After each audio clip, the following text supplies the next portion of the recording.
Hey, does everybody have butterflies in their stomach, or is it just me? So I'm Balthazar, this is Lucas. We're part of a game development studio in Argentina called NGD Studios. And yeah, we're here to talk about Timewatch. So the game, the inception of the game was actually when we were working on a tactical RPG, like XCOM, and my boss comes along and goes, you know what would be really cool and would sell a lot of copies if you could make it an FPS? And I go like, yeah, right. But then I was in the toilet and I went like, oh, I think he has something. I don't know what. So I kept thinking about it, and I go like, okay, there are two important things to make it kind of tactical. So you have to track the thing that some games do that. You walk around a corner and then suddenly a guy appears. He was like 10 feet away, but now he's there. And now everybody on your team knows about it. So that's one. So it's like state of knowledge and like telepathy. And the other thing that I thought was important is that you could get, okay, so I shoot this guy and then I shoot it at the same time, and that kind of happens in synchronicity. So I made a game about time travel. I don't know if that's obvious. I'm sorry, my game has guns in it. Yeah, combo breaker. So yeah, time travel. How could I approximate it? So I kind of talked to Lucas and I go like, I want to make a game about time travel. He goes, okay, yeah. Yeah, let's do it. So he sits down and okay, time travel. So the first thing he writes is a class called fluxcapacitor.cpp, and we were off. And it worked, basically. It was, yeah. So we played the first prototype, and so it was really hard to make a game about time travel because we humans are not used to time traveling. I don't know if you guys are, but I'm not, and Lucas wasn't either. So it's really hard to grasp. You go like, okay, wait, who are these guys? Who are playing next to me? Oh yeah, I forgot to mention. So the way you time travel is you're caught in a time loop where all iterations of the time loop are on one or the other.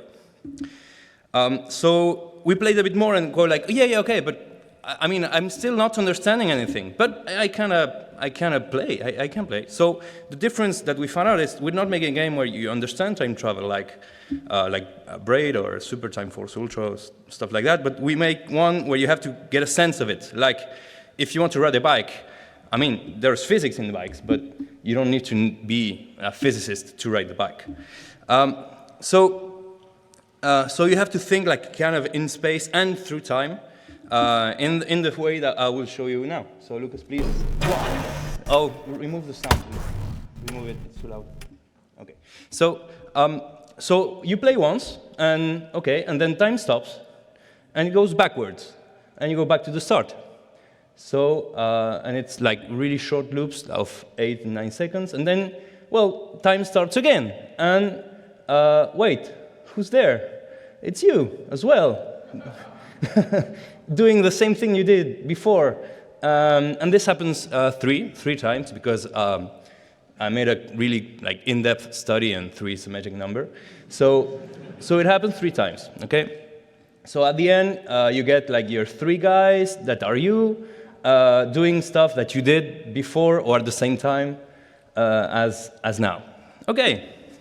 So let's push it a bit more. Let's see what you can do with it. So let's say you have a gun, so you make a terrible mistake and you blow up.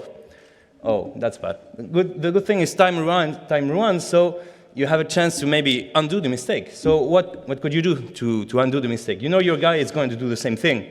So you could, with your other you, shoot the barrel before, and then he doesn't die because, well, the barrel had already exploded when he got there. The fun thing is that causality actually is in flux until a third guy plays.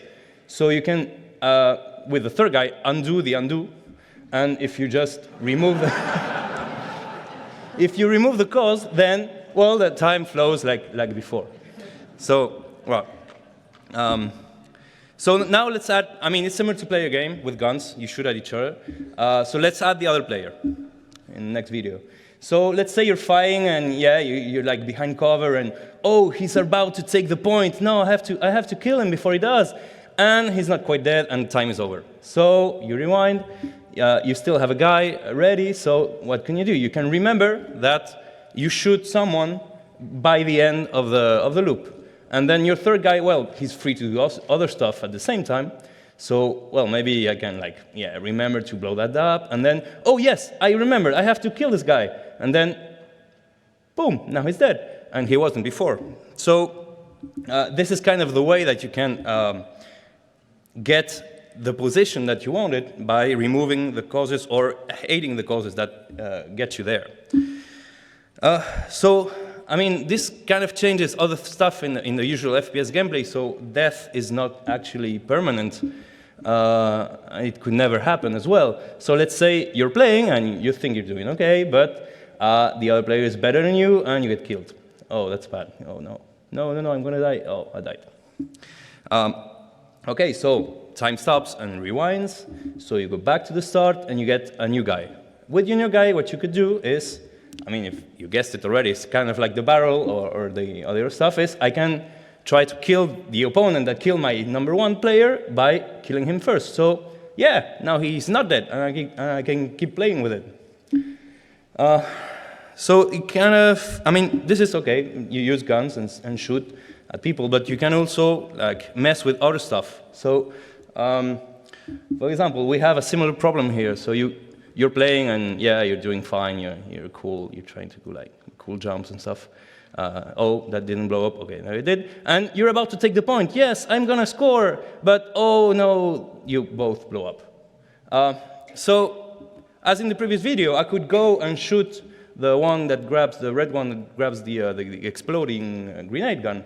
But I can also mess with causality in different ways. So if I just run along and I know where he's going to be, so if I just run along and grab the gun before his character does, okay, so now I have it. So the causality will never cause him to trigger the explosion, and my guys never died. So yeah, score. So the thing is, I mean, we've found some problem with this. I mean, if you die, death is never permanent. So we found that we have to let the player keep playing even after he died, in case he doesn't die. So, so now I want to show you, I mean, and to close this off, I want to show you how it looks. It's really confusing because you have two at the same time, but how it looks an actual match with like actually trying to win. So this is really the two best guys at the office playing together. You have red, that's 1 point ahead. Sorry, I moved my head. And blue is going to try to make a point, to not fall ahead. But well, it seems that they're not like quite getting there. And let's see what happens now. So to score, you have to be standing when causality congeals. By the end of the third guy, you have to be standing in the middle in this case. So no one's standing in the middle, so time advances and people respawn and move forward, and you can keep playing. The guys that are like glowing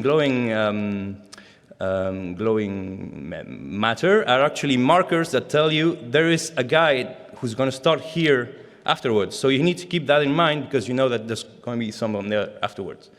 And so it looks like, okay, they're still shooting at each other, but it's kind of hectic. It looks like blue is going to win, so let's hope he does.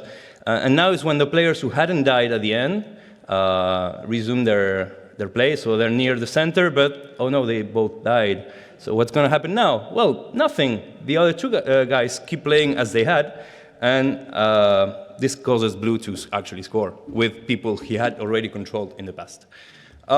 So yeah, sorry. So this is Timewatch. I don't know. We're looking for testers because it's super hard to test, and and so if you want to test, hit us up, and we'll be glad to share the game with you.